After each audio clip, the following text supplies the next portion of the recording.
All right, it's 9 a.m. I'm going to call the meeting to order. If you have your cell phone on, please mute it for the meeting. Becky, will you go ahead and call roll? I sure will. Jack Scrogstead. Here. Allie Huss. Dean Friel. Here. Katie White. Ron Gascoigne. Here. Chris Norberg. Here. All right. Any visitors? And I see Greg is here. Visitor Greg, when you walk us through what Reagan Mass Transit is going on lately. Thank you, Jack. As my report lays out, there's probably some areas that I may not touch on. So if there's any questions, happy to take those after I'm done with my presentation portion of this. Ride data, we're continuing to bump up month after month, especially after the holidays. You'll see January is actually getting more in alignment with the rest of the fiscal year, on target to do about 90,000 rides like we did the most previous fiscal year, and our vehicles going about a little over 750,000 miles. Good news is that we will be requesting some new vehicles in a new CVP round, hopefully coming out next month, which should also be about the time that we actually ask for some additional funding as part of our contract for the next fiscal year. So FY27 is just around the corner, starting July 1. So we will start some preparation for that financial piece. Other new developments, just a reminder that we will have our second annual Four Wheels golf outing on June 19th at Timber Creek here in Dixon. We are continuing to work with Whiteside County on a proposal for annexation of their public transportation system into Reagan Mass Transit District. We have our annual, one of our annual statewide conferences coming up at the beginning of March, the RTAC conference in Springfield. Talked about funding in terms of the next fiscal year coming up. The only other piece that is worth note as of right now is Oregon facility construction. I'm hoping to have a meeting later this week where we'll actually start going out for bids for a general contractor for construction there at Pines Road and Route 2. Otherwise, we're staying busy with some other things, just providing rides here in Lee and Ogle counties. I am happy to report that Winnebago County is also continuing to grow in terms of ridership. As many of you are aware, we started that new service as an operator on July 1st of this current fiscal year. And word is still spreading as to that availability of a service up in that rural portion of Winnebago County. So unless there's any questions, that's my report. Any questions for Greg?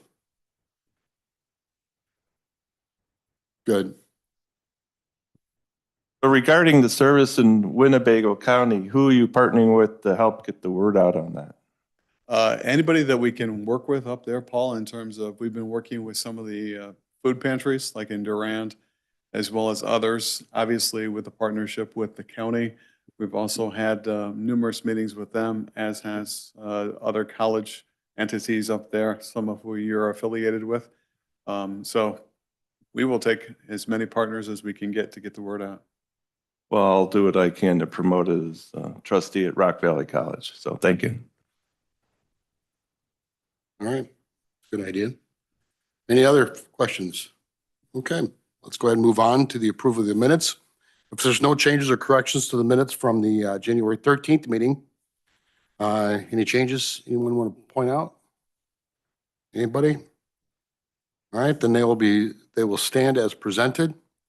So let's go ahead and move down to the Transportation Solid Waste. Dave Anderson, would you like to walk the committee through your report and the 5 action or 4 action items agenda? Okay. So what we've got going on really in the on the engineering side of things, you'll see that we've got some bids to award here that we just let out on Friday. Activities are still going on, putting plans and specifications and bid documents together for more bidding in the next couple months. So we're still busy doing that. Just as a note, to sort of summarize all that work, it ends up being about 35 separate projects, and we're pushing about $8.9 million worth of planned work. So that's about what we got going on here this summer and in the spring, getting ready for it all. On the operational or maintenance side of things, still doing tree projects. I've got Rocky Ford Road listed here. That's kind of an ongoing thing. That's like painting the Golden Gate Bridge. Once you get done with it, you turn around and start again. But we're actually working up on Maples Road today doing that. Just want to point out one quick thing. Some of the crews are doing in the shop when, weather doesn't permit any outside work. We had, our sign truck and our shop truck. Shop truck's got toolboxes and stuff on it. That's kind of what we take out to projects or something breaks down on the road. We got a shop truck. Shop truck itself's getting pretty worn out, and the cabin chassis on the sign truck was getting worn out. So we got a new cabin chassis for the sign truck. Put the old box set up on it because that was in decent shape. Taking the cabin chassis from the sign truck and going to use that now for the shop truck. So we take the flatbed off the existing shop truck and put it on the sign truck cabin chassis.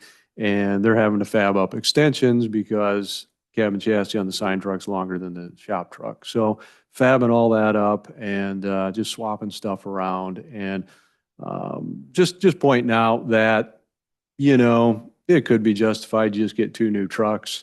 And, you're probably looking at about $175,000. They're all outfitted. And really, we're kind of doing that for about $50,000, $60,000. We got 1 new cabin chassis and doing a lot of swapping around and fabricating and such to get things shaped up. So just kind of a shout out to the skills that the guys have in the shop and what they're able to accomplish. So, and in particular in some of the downtime when they're not plowing snow and the weather's not conducive to being outside. So they're working away at it. Then as we move down into the board actions, of course, you got the award of bids I mentioned. There'll be 2 joint funding agreements. One's one's with federal funding, the other's with state money.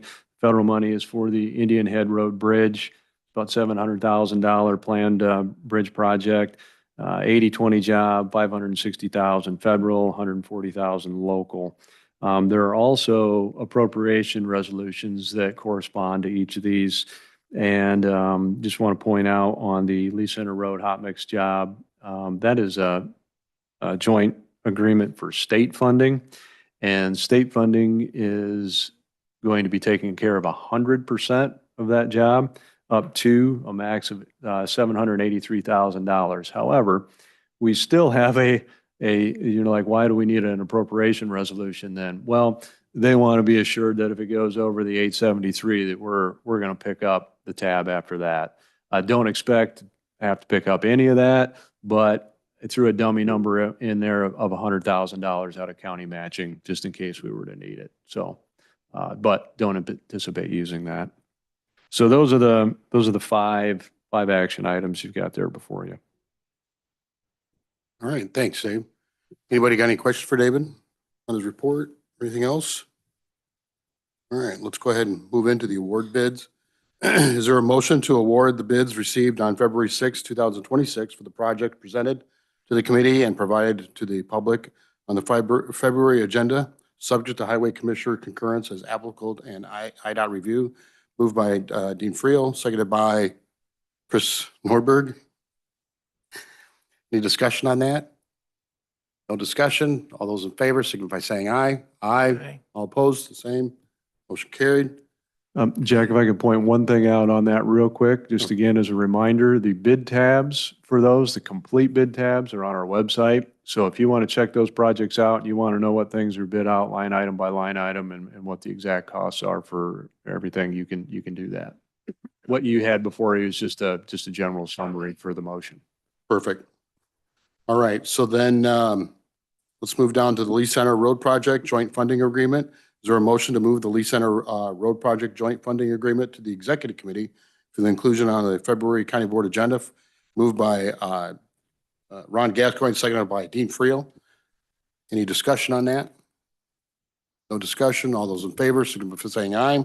Aye. All opposed? Motion carried. All right, let's move to the Lee Center Road Project Mansing Funds Corporation Resolution. Is there a motion to move the Lee Center Road Project Matching Funds Appropriation Resolution to the Executive Committee for inclusion on the February County Board agenda? Moved by Dean Friel, seconded by Ron Gascoigne. Any discussion on that? No discussion. All those in favor, signify by saying aye. Aye. All opposed, the same. Motion carried. Move to the Indian Head Bridge joint funding project. Joint funding agreement. Is there a motion to move the Indian Head Bridge Project Joint Funding Agreement to the Executive Committee for inclusion on the February County Board agenda? Moved by Dean Friel, seconded by Ron Gascoigne. Any discussion on that? No discussion. All those in favor, signify by saying aye. Aye. All opposed, motion carried. And number 5, the Indian Head Project Matching Funds Appropriation Resolution. Is there a motion to move the Indian Head Bridge Project Matching Funds Appropriation Resolution to the Executive Committee for inclusion on the February County Board agenda? Moved by Dean Friel, seconded by Ron Gascoigne. Any discussion? No discussion on that one. So all those in favor signify by saying aye. Aye. All opposed, motion carried. All right, and I see that the electronic collections start up in April, so that'll be big, huh? Right, we'll start that up in April, and just a note I got from our recycler, recycled about 62,000 pounds there last year, so, Wow. and that's been reported to IPA in the particular report you got to send them, so. it's all About been done. almost 62,000 pounds worth of electronics not in the landfill. Yep. Some other landfill, I guess, I don't know. I- Well, it gets recycled, so it all Okay, gets good. split up, however it gets split Oh, up at the good. recycler. Good. That stuff I don't know, so. Okay, let's move to the assessor's office in the GIS. Jennifer, would you like to walk us through your report? Good morning. So the assessment office continues our routine operations and helping with taxpayer assistance. Our deed transfers are current through December of 2025.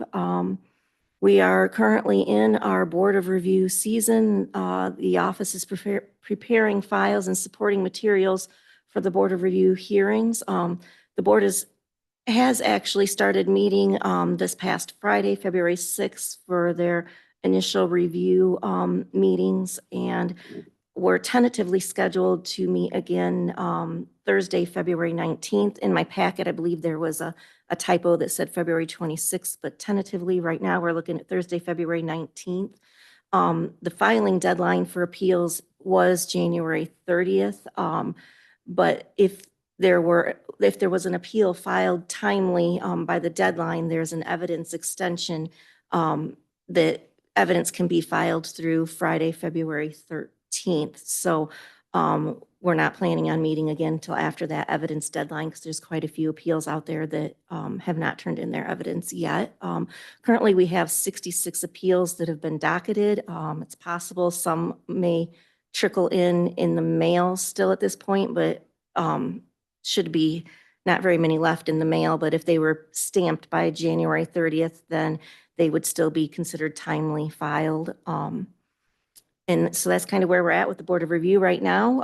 And then in the GIS department, we lost our GIS technician, Logan Griswold. His last day was this past Friday, February 6th. So just want to say that we appreciate his service and wish him well in his new endeavors. Are there any questions for me? Yeah, that was too bad Yeah. for he'll be Lee sadly County, missed. but good for whoever's getting Logan. Good- Absolutely. Good guy. All right, any questions for Jen? All right, Sammy, like walk us through your stuff. Yeah, sure. Good morning. I would like to begin by recognizing Logan Griswold, who consistently demonstrated professionalism, maintained a positive attitude, and made meaningful contributions to our project. His dedication and efforts were greatly appreciated, and we sincerely wish him every success in his future endeavors. Moving on to our activities for the month, we continued parcel data maintenance by processing December parcel splits and combination requests. This included updating zoning, land use, and other GIS layers across all mapping platforms, ensuring our data remains accurate and up to date. In support of public safety operations, we maintained and updated NG 911 and 911JS data sets to keep all public safety mapping systems consistent and reliable. We also participated in the RJS Pro migration project kickoff meeting with Motorola and the 911 Center. During this meeting, we discussed the project scope and outlined the next steps to ensure smooth migration. Our office continued assisting the Building and Zoning Department by assigning new addresses, scanning and printing maps, and improving WebGIS search tools to better support new building permit applications. We also fulfilled several external data requests, providing GIS information to the Amboy Fire Department, the City of Dixon, and the Bison Meadows Wind Project. Finally, following Logan's resignation, I completed a detailed handover of his responsibilities. To ensure seamless continuity, I also reviewed and prioritized critical tasks for the upcoming period to maintain smooth operations and keep projects on track. That's all I have. Please let me know if you have any questions. Any questions for Sammy? Thank you, Sammy. Thank All right, you. let's move to County Board. Jeremy, would you like, got anything to give us? Yeah, just briefly, regarding to Dave and the Highway Department, we have been working on a new grant application for the new highway facility through BUILD. It's a federal grant through the U.S. Department of Transportation. It is due February 24th. We're getting pretty close to that, and it'll be exciting. So just a quick update on some of the other funding mechanisms that we were looking at. It does sound like the Congressman LaHood funding through their community project funding through the Appropriations Committee will not be applicable for us again this year due to just constraints that they have at the federal level. So this is going to give us another opportunity to try to bring funding into the county.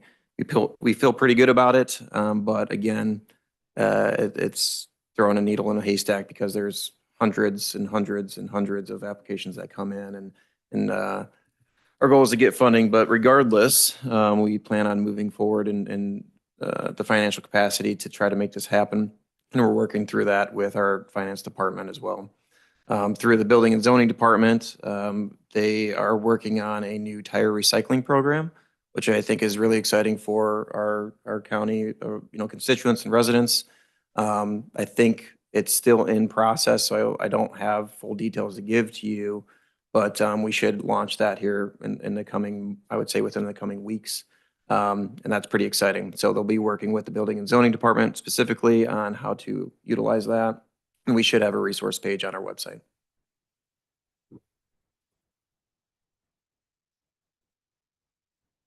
I do believe we can move on to County Clerk and Recorder's Office. Okay. Good morning. In case you all had noticed, the voting booth is up on the first floor. Early voting started last Thursday. You can vote Monday through Friday, 8:15 to 4:15. We are open the one Saturday before Election Day. And Election Day is March 17th. Also, Friday, your economic interest papers went out in the mail, so look for those in the mail. Then you will turn those in to the girls in the election department. And then tomorrow is our annual judge election class that we now hold at the Holloway Center.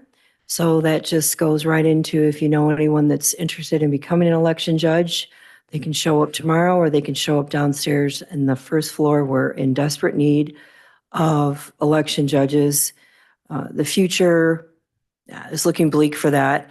We're getting less and less people that want to come forward and work on Election Day because it does start at 5 a.m. and goes till approximately 9 p.m.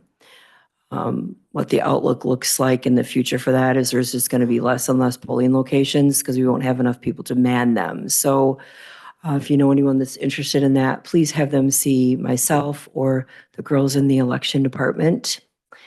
And if there's not any questions, that's all I have. Thank you, Nancy. Any questions for her? All right. How about the IT department, Paul? Thank you. Thank you very much. I'd just like to thank the board and the county celebrating my 5-year anniversary, or I did last week. So I want to thank everyone for being kind and courteous and a great onboarding process back then, and giving me the opportunity to serve the county staff, and the residents. And I'd like to do a call out to Jonathan Henderson, Travis Null for their great work in IT. I also like to thank Mike McBride out in 911 for all the help he's given over the last 5 years, and to our server infrastructure service company, Syndio, which has been a great partner, and the state of Illinois Department of Innovation and Technology and their cybersecurity and other technical support. I really do appreciate that. So current projects that we're working on, doing some intermediate highway department upgrades in advance of any new build or new location they might be at. They have some older equipment out there I'm trying to stabilize in advance of any other move for them. And then have a server or a data server for some additional detective data that we're working on at the jail. And then I just spun up a new server for Sammy for GIS, and we'll be working with him and his vendor on whatever I need to do to help them get that ready. I believe he's got a March timeframe for that. Is that right, Sammy? Still good for March? Okay. And then IT's not doing a lot, but we're helping out in the moving of best offices in Old Courts to my old space on first floor. And that move should be completed on February 19th. So, and I'd just like to note, in my 5 years here, I've had 5 best interns. I got one now, and 2 of them currently work for the county, and one of them got a job across the street at OSF. So I encourage any elected official, department head that's in a position to work with BEST to try if they can. I think it's a great program. I've had good luck with it, and obviously having hired 2 of the best interns has really worked out for the county and for IT. So I think it's a great program and opportunity.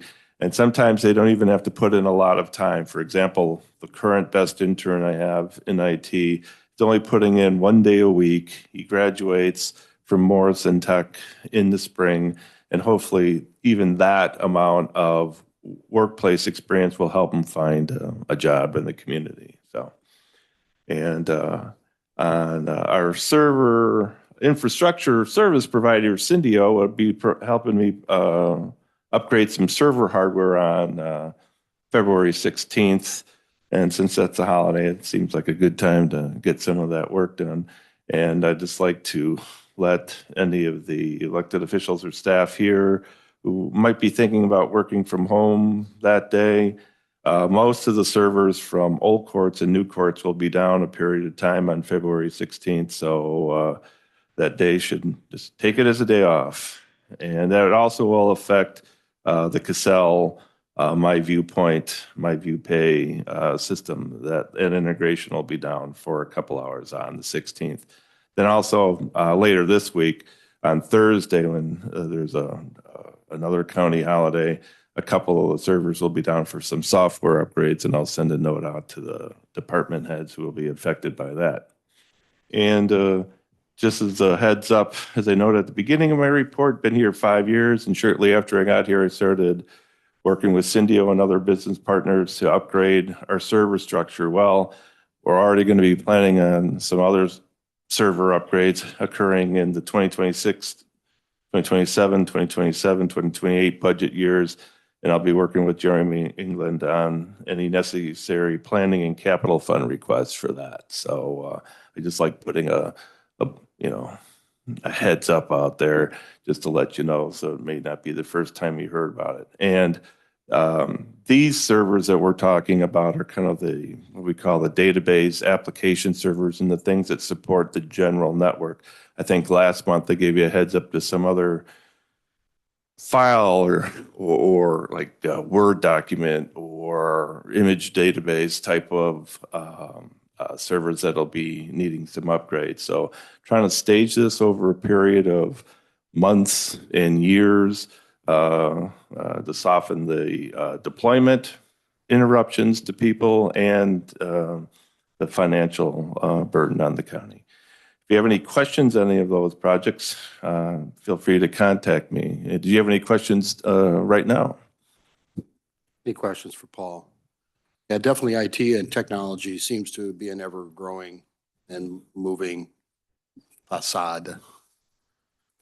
Well, my focus since I've been here has been the cybersecurity portion of it, and then making sure we have backups of all the data. And as a reminder, our key application data, financials and the like, is backed up, and our court data backed up in a bunker in Rochelle, and then we have backups in the basement at New Courts, and then additional backups out at servers at the jail. So we're trying to prepare for what they call file level recovery, and then what they call disaster recovery plans, and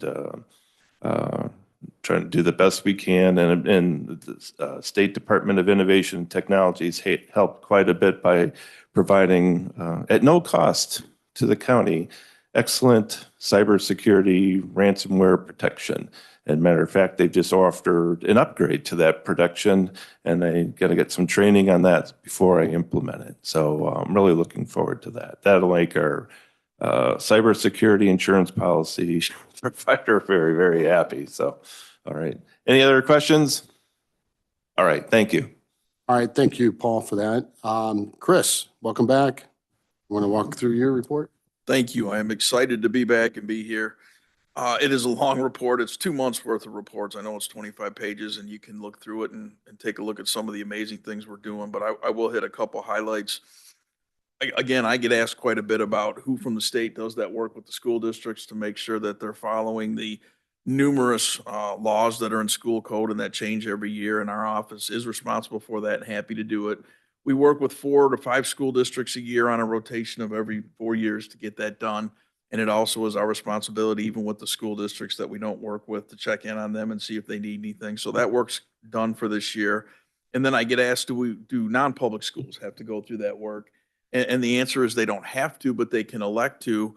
And the schools that have sports at the high school, middle school level that compete in the IHSA and in the Middle School Association, they do that because they need to do that. So we have 4 non-public schools that we're working with this year, and we're in the process of doing that. And we'll have that wrapped up certainly by April. The professional development department report, there's so much going on with trainings and grants that we have. I encourage you to take a look at that and let me know if you have any questions. I did want to hit on our Early Learning Academy or Early Childhood. We did receive another grant, the B5 implementation grant, which is great. It's going to allow us to do some more stuff for families in early childhood. We're going to be able to get some more outreach bags to connect families with our early childhood resources. And the main thing that it's going to do, it's going to allow us to be able to afford to do more screeners. There's 2 major screenings that are used for early childhood students to see how they're developing, how they're going along. And as a result of those screenings, help us to provide services and get them better prepared for kindergarten and then to move on to 1st grade. So we're excited about that grant. Our reports in there for student and family services, which cover Nexus and attendance. You can see our current totals. And we just now sent out a survey to all of the administrators in our 24 school districts and counselors to kind of give us feedback on those 2 programs and how they're doing and how they feel the supports are going from those. So we'll be using the results of that survey to meet and hopefully continue the good things we're doing with those programs, but maybe look for areas that we can improve on too. I wanted to hit in our Pathways program that we were also awarded another grant that we were excited about. It's the Bridges and Transition Grant from the Illinois Community College Board. And it's going to help us do some things for career development in students. It's going to help us to be able to provide professional development and coaching for high school teachers. We're going to be able to convene secondary and post-secondary faculty alignment meetings. We're going to expand traditional math and English language courses in high schools, and we'll be able to track student completions on outcomes and launch a new ROE SVC, Sauk Valley Community College dual program education section, which we're excited about. I did want to point out our education outreach program is up and running again here in January, and just you can see the current stats in there on the number of young adults they're helping to not only get their high school diploma when they never got it in the first place, but also now with the program that we have with BEST, getting them employment, either getting them into the military or employment or additional education beyond just their high school diploma, which has been very, very successful for us, and we're happy to continue that.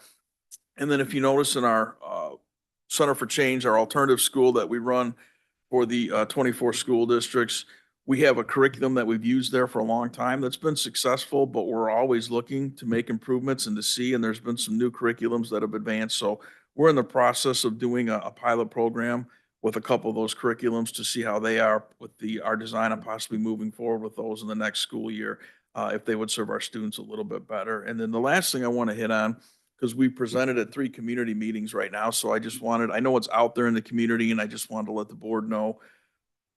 Sauk Valley Voices of Recovery is a really important organization in our 3 counties. They've done a ton of work on adults that are going through addictions issues. They have a recovery home here in Dixon for males going through recovery, and they just opened up a recovery home for females in Rock Falls. And with that home that they've opened up, they were also donated another building right next to that center. And it was a former extended care facility, and Sauk Valley Voices of Recovery has approached my office and Sinisippi and LSSI about the thought of getting that building renovated and opening up a recovery high school, which we have several of those across the nation, but we do not have one in Illinois.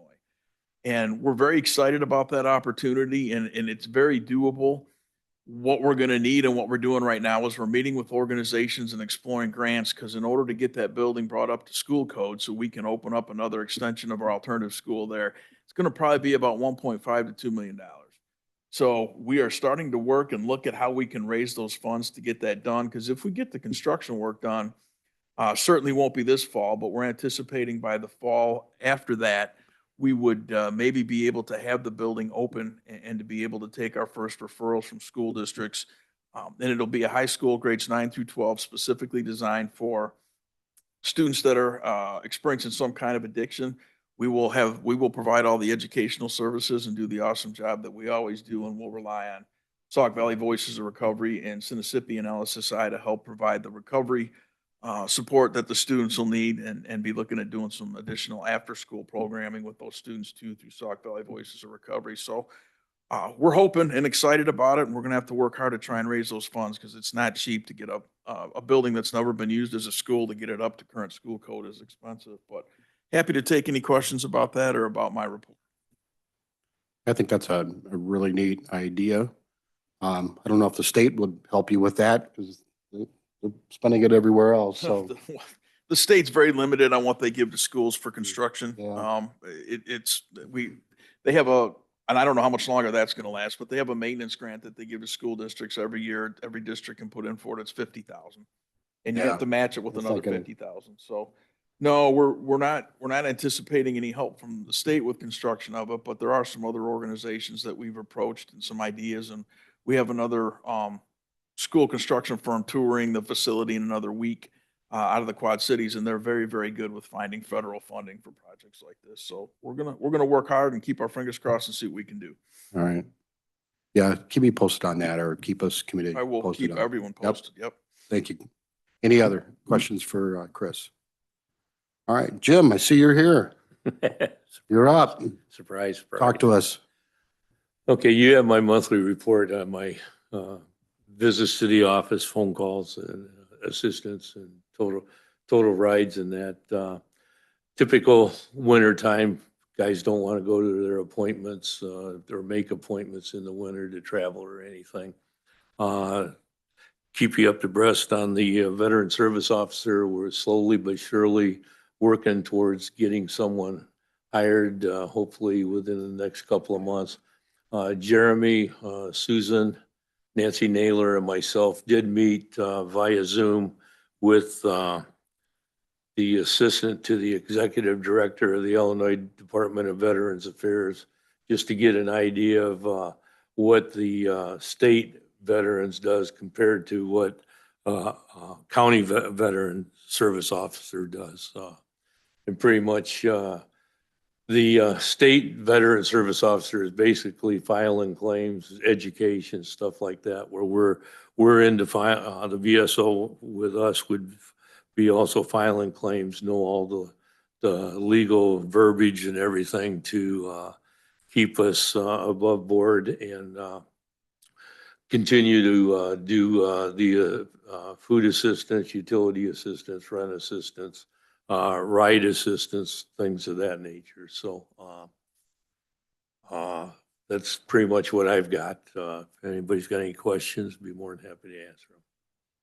Thank you, Jim. Yeah, I was curious about that VSO. Do you have any more to share on that, or?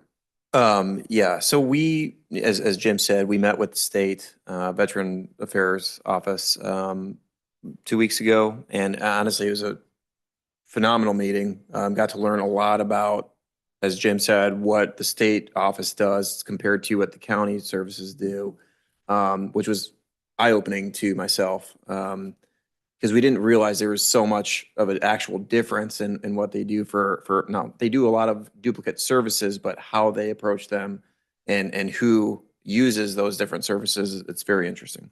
So yeah, we feel pretty confident about moving things forward. I know that the state did offer to assist us, as a gap if we needed, which they do for other counties. But it sounds like we're in a pretty good shape I know Jim is already working with them on things quite often and our other regional resources. So we hope to post that position, which we have crafted within the next week. So we could probably get it up this week. I know Jim has already brought in a couple resumes with people that were interested just from previous conversations. So we're in a good spot to bring someone in. Good, because that was my next question is do we have, I know we haven't formally done it, but Yep, yeah, this week. at least spin up the wheels a little bit to. Yeah, we were waiting on meeting with the state, because Nancy made that contact and trying to see what resources we could use together. And, essentially with that was, do we need a full-time or a part-time person, or how would this look? And I think we're ready to go with a full-time position and try to keep things moving forward, just as Jim. Awesome. All right, that's great. Jim, thank you. It's good to see you always. Thank you. All right, anything for Jim? Any questions here? All right. All right, let's move to zoning and planning. Alice, would you like to walk us through your report and the action items? Sure. Good morning. There are 2 zoning petitions going to the hearing officer on February 25th. The first one is petition number 25P1658 by Dixon Apartment LLC. This is at the former Magnuson Hotel site.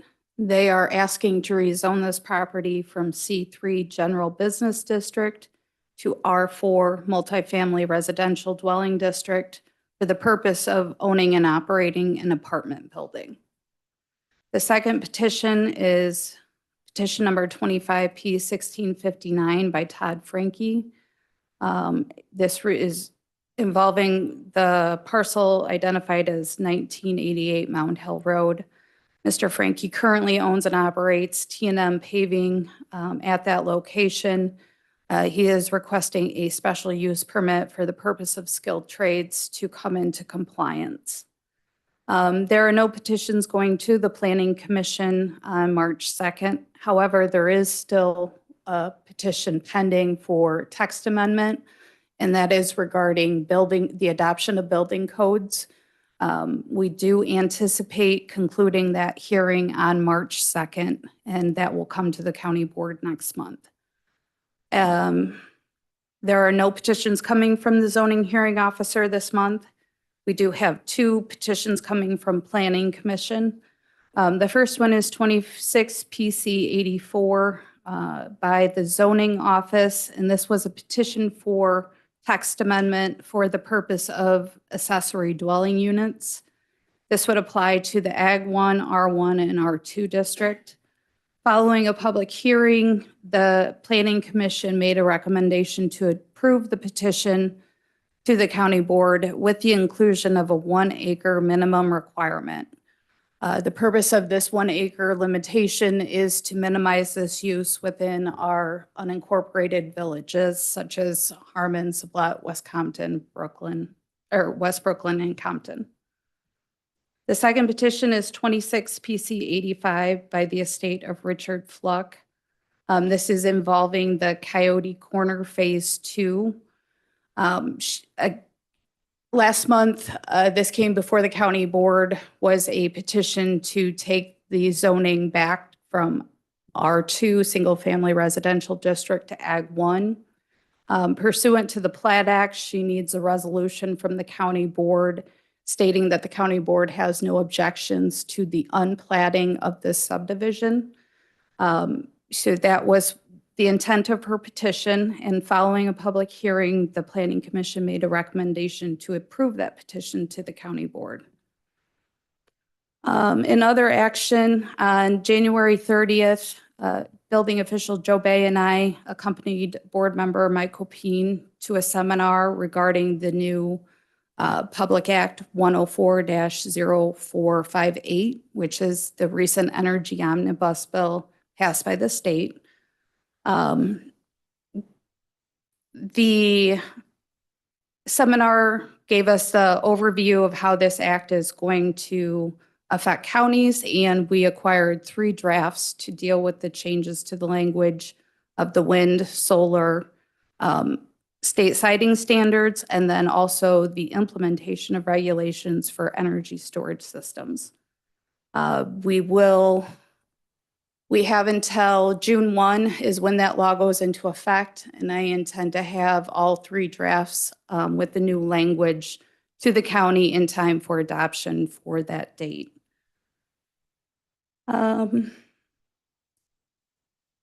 We also have received, my office has received building permit applications for the Woosung Solar Project and the Meadow Solar Project.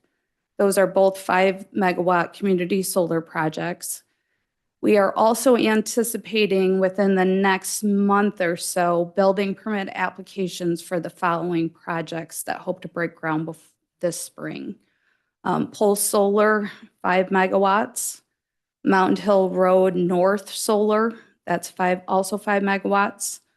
Mountain Hill Road South Solar is 2 megawatts. Pivot Energy IL 258 is 3.49 megawatts. And Pivot Energy 259 is 4.48 megawatts. And then also, as Jeremy mentioned, the compliance officer, Jerry Dieter, has been working to create a tire program. I hope to have him here to talk on this next month and give you more information on that. So we are excited about that because it will be useful. Any questions? Any questions for Ellis? All right. Sounds like some big things happening there in the zoning world. Okay, any questions? If not, we'll move into the action items. Again, we have 2 petitions coming from the Planning Commission. So is there a motion to move petition number 26 PC 84 with the corresponding resolution to the Executive Committee for inclusion on the February County Board agenda? Moved by Dean Friel, seconded by Ron Gascoigne. Is there any discussion on that one? There's no discussion on that. All those in favor signify by saying aye. Aye. All opposed? Motion carried. All right. Then we have the motion for the estate of Richard Flock. This is the motion to move the petition number 26 PC 85 with corresponding resolution to the Executive Committee for inclusion on the February County Board agenda, moved by Dean Friel, seconded by Ron Gascoigne. Is there any discussion on that one? No discussion. All those in favor signify by saying aye. Aye. All opposed? Motion carried. I have no unfinished business, no new business, no executive commission sessions. Do I have a motion to adjourn?